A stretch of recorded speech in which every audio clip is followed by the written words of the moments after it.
I am my beloved's, and my beloved is mine. Song of Songs, chapter 6, verse 3.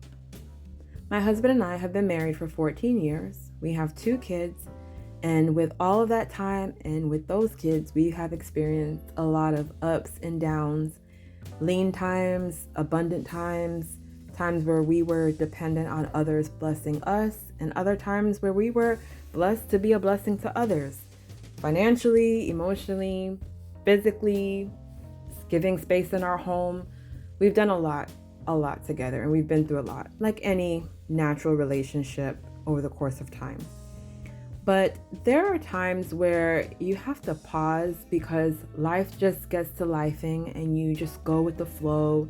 And before you know it, you realize that you're not appreciating each other as much as you could, or you're seeing some shortcomings in the other person.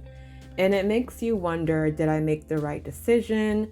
Is there something better out there for me? Personally, I have never thought that I made the wrong decision with my husband. That's the honest to God truth. I do believe he was one of the best decisions I've ever made in my life, even in the times when he does get on my nerves. I get on his nerves. It's natural. We know this. It's no secret. But even in the hard times and the challenging times, I have never regretted marrying him.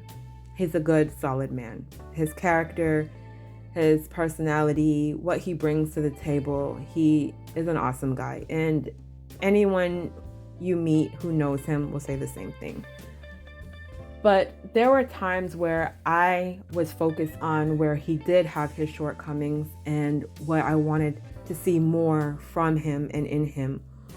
Things that he used to do when we were first married or while we were dating, and not even considering the seasons that we have been through and if any of those things were realistic for the season of our life. There was something my grandmother told me some time ago when I was looking to her for advice, because she was married 65 years and had 7 children, so she knows a thing or two. And she had reminded me of the importance of how to love on my husband and how to focus on myself and just pray for him and let God do the change, to not be nagging and not to keep pointing the finger.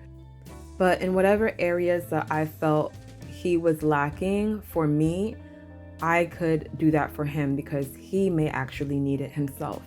And in turn, I could become a mirror for what he needed, and then he would become a mirror for what I needed. But the most important thing was to continue to give it to God and ask God to help and to change him where he needed to be changed, and to also change me where I needed to be changed.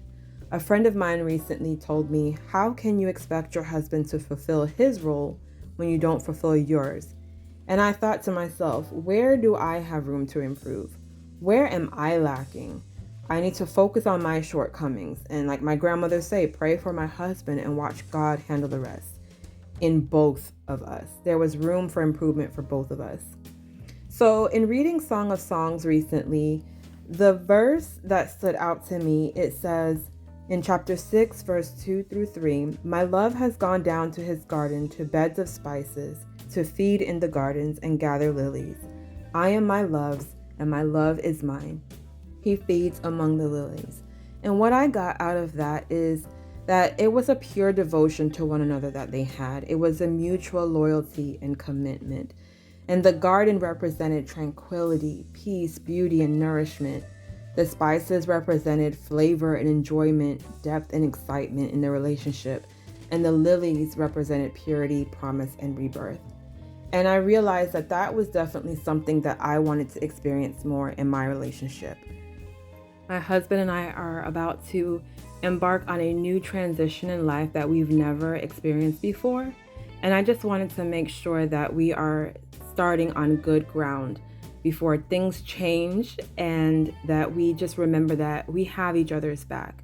This painting, Beloved, is a representation of that I have his back, he has my back, we are in this together, and that no matter what we are about to face, we can handle it.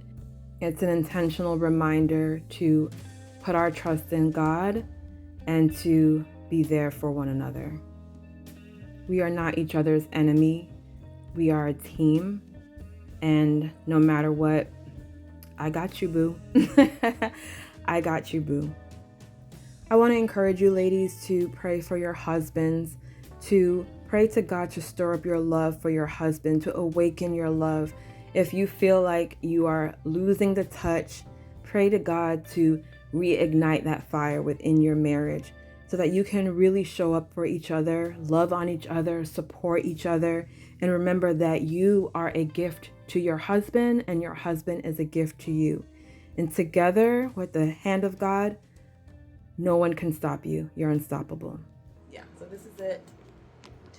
It's masculine in the background, but feminine at the top with Beloved, and then Song of Songs. I could have done Song of Solomon or Song of Songs, and so I went with Song of Songs just for space sake. And yeah, I'm really glad how it came out. Now I need to varnish it, but I'm gonna let it sit for a couple of days before I varnish it, especially because I want to make sure like none of this part lifts up. So yep, that's it. Hope you enjoyed.